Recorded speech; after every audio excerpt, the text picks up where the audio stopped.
Penjabat sementara PJS Wali Kota Makassar Andi Arwin Asis melanjutkan rangkaian kunjungan kerjanya di Kecamatan Panakukang pada Senin pagi.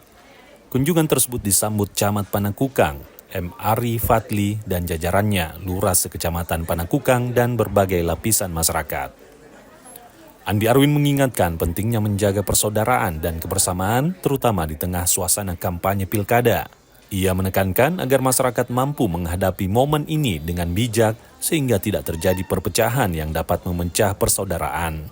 Andi Arwin menjelaskan tugasnya sebagai PJS Wali Kota Makassar adalah memastikan kelancaran dan kesuksesan penyelenggaraan pilkada.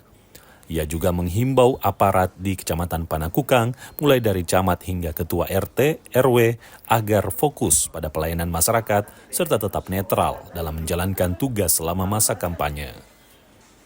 Jadi penjabat sementara ini hadir berdasarkan Permendagri nomor 1 tahun 2018 tentang cuti di luar tanggungan negara, gubernur dan wakil gubernur, wali kota dan wakil wali kota. Nah kebetulan wali kota definitif kita, Bapak Muhammad Ramdan Pomanto, mencalonkan diri menjadi salah satu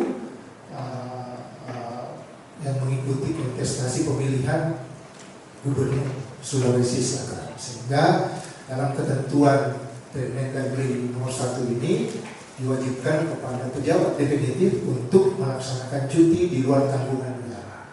Nah, ketika beliau cuti di luar tanggungan negara, maka ditunjuklah, ya, diatur berdasarkan Permendagri ini, ditunjuk pejabat sementara untuk mengisi kekosongan kepemimpinan pemerintahan di Kota Makassar selama masa kampanye dilaksanakan.